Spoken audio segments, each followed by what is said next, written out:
আলাইকুম। আমি মেয়ে খারাপ, বিদেশে সুতা দেওয়ার কাম করি। আবার আমার কাছে আসতে চাইতেছে যে তুই বিদেশে কি করিস আমার সেটা জানা দরকার। আমি বিদেশে কি করি আপনার জানা দরকার।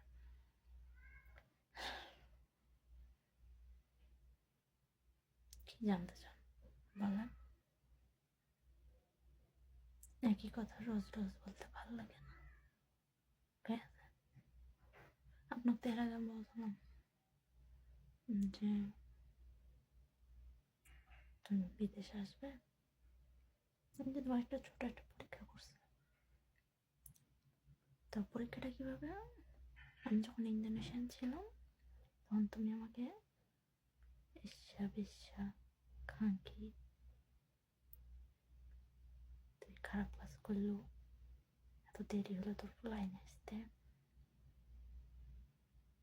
আরো অনেক বাজে বাজে কথা। তখন আমার ম্যাডামের ভাবি নোরা ম্যাডাম কথাগুলো শুনে নেয়। পরে আমাকে বলে কি হয়েছে তোমার, তুমি কান্দাছো পাগলের মতো। আমি বলতেছি ম্যাডাম এই ব্যাপার। পরে আমারে বলে বাংলাদেশ থেকে সৌদিটা আসা পর্যন্ত কত টাকা লাগে। আমি বললাম 6 লাখ। তখন বলে তুমি কিছু দাও, আমি কিছু দিয়ে তোমার স্বামীকে নিয়ে আসি, তারপরে ওটা দেখাই দেবো। তো ম্যাডামের কথাটা আমার কাছে একটু অন্যরকম লাগছিল, যে নোরা ম্যাডাম কি দেখাইবে বাবা আল্লাহ জানে। ম্যাডাম রেগে গেছে, আমি কান্নাকাটি করছি। ম্যাডাম আমাকে বুকের সাথে জড়িয়ে ধরে নিছে, অনেক বোঝাইছে। পরে আপনার লাইনে ছিলেন, আপনাকে আমি বললাম, আপনি তখন কি বললেন হ্যাঁ আমি যাবো। পরে বললেন না আমি যাবো না, তুই বাইর চলে আয়। দেখেন আপনি আমাকে 1 বছরের মধ্যে বাড়ি যেতে বলছেন, আপনি একটা জিনিস কেন বোঝেননি, বিদেশে আসা যায়, এত সহজে যাওয়া যায় না। তারপর আপনার কথা শুনে আমি বাড়ি যাওয়ার জন্য প্রচুর চেষ্টা করছি। আমি সৌদির অফিসে কথা বলছি, ঢাকার অফিসে কথা বলছি, ওনারা আমার কাছ থেকে শুধু রিপোর্ট চাই।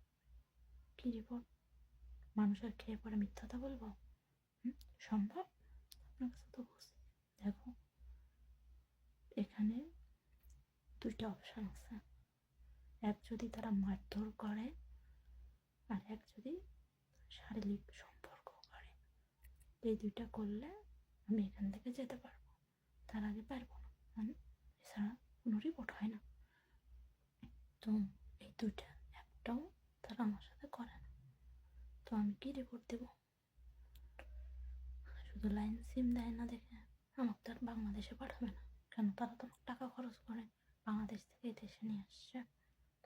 এটা বলেছিলাম।